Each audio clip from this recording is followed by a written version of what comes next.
অল্প উপকরণে যে এরকম একটা মজাদার রেসিপি তৈরি করা যায়, এই ভিডিওটি না দেখলে আপনি একদম বিশ্বাস করবেন না।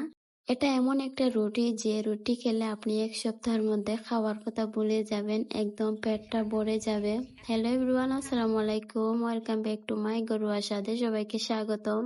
আবারও হাজির হয়ে গেলাম একদম সহজ উপায়ে নতুন একটা রেসিপি নিয়ে। তো আশা করি সবাই ভালো আছেন, আল্লাহর রহমতে আমিও ভালো আছি। তো সবাইকে আবারও ওয়েলকাম জানিয়ে আমার ভিডিওটা শুরু করে দিলাম। আমার আজকের এই রেসিপিটি তৈরি করার জন্য এখানে আমি নিয়েছি 2 কাপের মতো ময়দা, তারপরে এখানে একটা ডিম ভেঙে নিয়েছি। তো ডিম আর ময়দাকে ভালো করে একটু মিক্স করে নেব। এখানে আমি 1 চিমটি লবণও দিয়েছি, তারপর হচ্ছে 2 চামচের মতো চিনি দিয়েছি। তো সেটা আপনারা পরিমাণ মতো বুঝে দিবেন। তারপর হচ্ছে 3 টেবিল চামচ মানে সয়াবিন তেল দিয়েছি। আর এখন আমি দিয়ে দিলাম মানে 1 চামচ গুঁড়ো দুধ। এখন আমি এগুলাকে একটু হাতের সাহায্যে ভালো করে একটু ডো তৈরি করে নেব। তো ডো এটা আপনি যত হাতে দিয়ে মাখিয়ে নেবেন তত সুন্দরভাবে কিন্তু মানে এটা তৈরি হয়ে যাবে। আর আপনার রেসিপিটাও কিন্তু পারফেক্ট ভাবে হবে। তো আমি এখানে কিন্তু একসাথে পানিগুলা দিব না, অল্প অল্প করে পানি দেব। আর এগুলো একদম মানে গরম পানি না, ঠান্ডা পানি। তো যেহেতু এখানে ডিম দিয়েছি এর জন্য আমি ঠান্ডা পানিটা ইউজ করতেছি। তো আমি একটু সময় নিয়ে কিন্তু এই ডোটা তৈরি করে নেব। যারা যারা এই মুহূর্তে আমার সাথে আছেন অবশ্যই লাইক দিয়ে আমার ভিডিওটা কন্টিনিউ করবেন। আর যারা নতুন আছেন যদি কিছুটা হলে আমার ভিডিওটা ভালো লাগে অবশ্যই একটা লাইক দিয়ে আমার ভিডিওটা কন্টিনিউ করবেন, আর কেউ স্কিপ করবেন না। তো দেখুন আমি হাতের সাহায্যে কিন্তু একটা ডো তৈরি করে নিয়েছি পারফেক্ট ভাবে। তো এটাকে আমি 10 মিনিটের জন্য একটু রেস্টে রেখে দেব। আমার এই রেসিপির জন্য এখন যে উপকরণটা লাগবে সেটাই আমি রেডি করে নিচ্ছি। তো এখানে আমি 3 চামচ সয়াবিন তেল নিয়ে নিচ্ছি একটা মানে বাটিতে। তো আপনারা কিন্তু সয়াবিন তেল নেওয়ার চেষ্টা করবেন।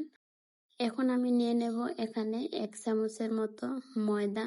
তো যে ময়দাও নিতে পারেন আবার আটাও নিতে পারেন, যে যেটা পারেন। তো এখন এগুলোকে মানে একটু ভালো করে একটু নেড়ে ছেড়ে আমি একটা ব্যাটার তৈরি করে নেব। তো পরবর্তীতে কিন্তু এই মিশ্রণটাই আমার মানে আমার এই রেসিপিতে লাগবে। তো সেটা দেখতে হলে কিন্তু আমার ভিডিওর সঙ্গেই থাকতে হবে। শেষ পর্যন্ত সবাই ভিডিওটি দেখবেন, তাহলে কিন্তু মানে আপনিও কিন্তু সেটা তৈরি করতে পারেন। তো কারা কারা এই রেসিপিটা তৈরি করেছেন, বাসায় ট্রাই করেছেন অবশ্যই কমেন্ট করে জানাতে ভুলবেন না। এই যে দেখুন পারফেক্ট ভাবে কিন্তু মানে আমার ডোটা একদম রেডি হয়ে গেছে, নরম তুলতুলে হয়ে গেছে।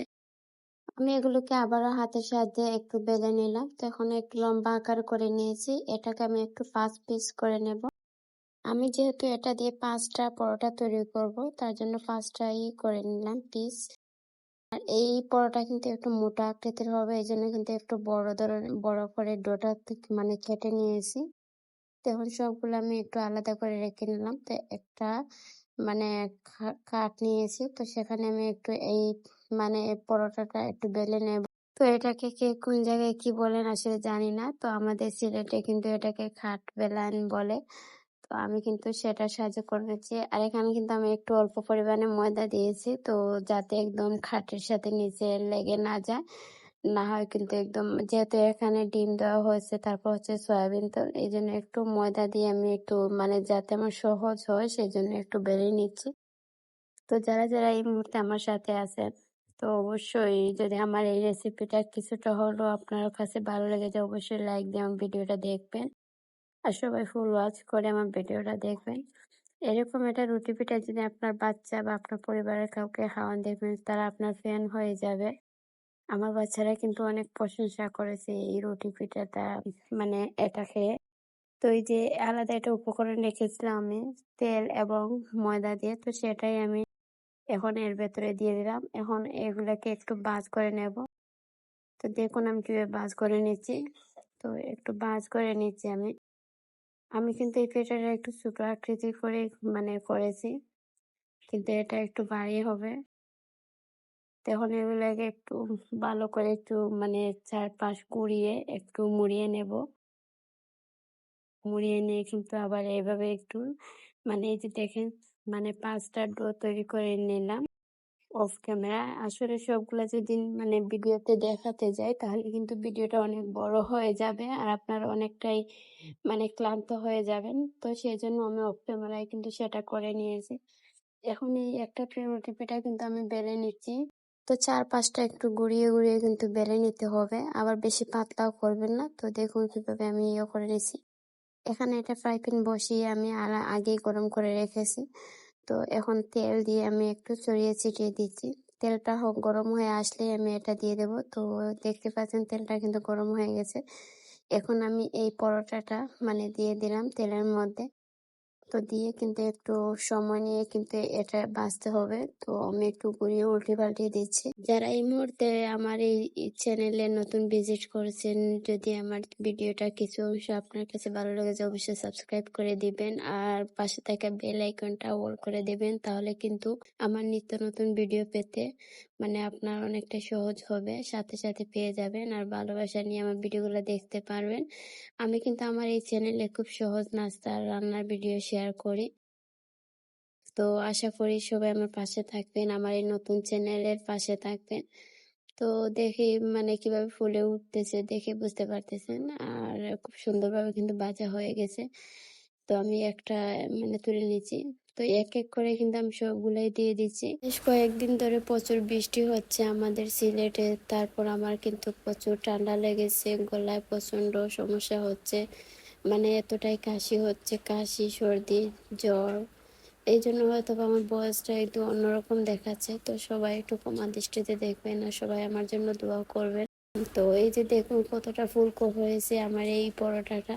তো এভাবে কিন্তু সবগুলো আমি এক এক করে করে নেব।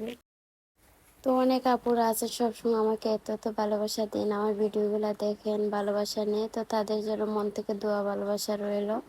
তো আশা করি আপনারা সবসময় আমার পাশে থাকবেন। হয়তো বা মাঝে মধ্যে একটু যদি লেট হয় আপনার ভিডিও দেখতে বা আপনার পরিবারটা ঘুরে আসতে, তো কেউ কিছু মনে করবেন না, রাগ করবেন না। ইনশাল্লাহ একদিন চলে যাব, আপনার পরিবারে ঘুরে আসবো। আসলে সংসার আছে, তারপর হচ্ছে অনেক সমস্ত অসুস্থতায় ভুগি। তো এই জন্য হয়তো মাঝে মধ্যে ভুলে যাই।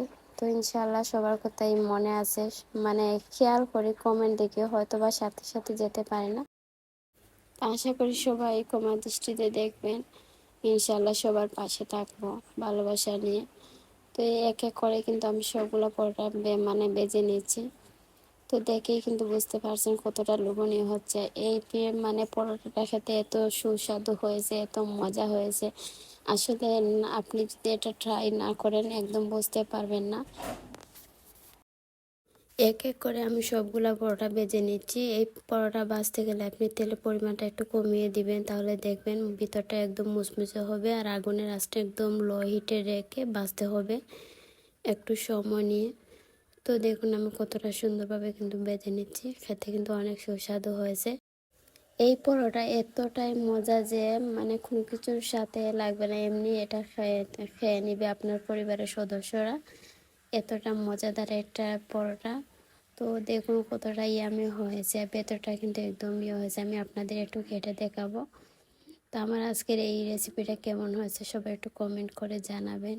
আর যারা এখনো পর্যন্ত একটা লাইক দেননি, আপনার ছোট্ট একটা লাইক দিয়ে আমাকে অনেকটাই অনুপ্রাণিত করবেন। আপনার একটা লাইক আমাকে অনেকটাই শেয়ারের কাজে সহযোগিতা করে। তো আজকের মতো ভিডিওটা এখানে শেষ করে দেবো। নেক্সট ভিডিও পেতে সবাই সঙ্গে থাকবেন। সবাইকে বিদায় জানিয়ে আমার আজকের ভিডিওটা এখানে শেষ করে দেব। তো সবাই ভালো থাকবেন, সুস্থ থাকবেন, আমার জন্য দোয়া করবেন, আমার পরিবারের জন্য দোয়া করবেন। আল্লাহ হাফেজ, আসসালামু আলাইকুম।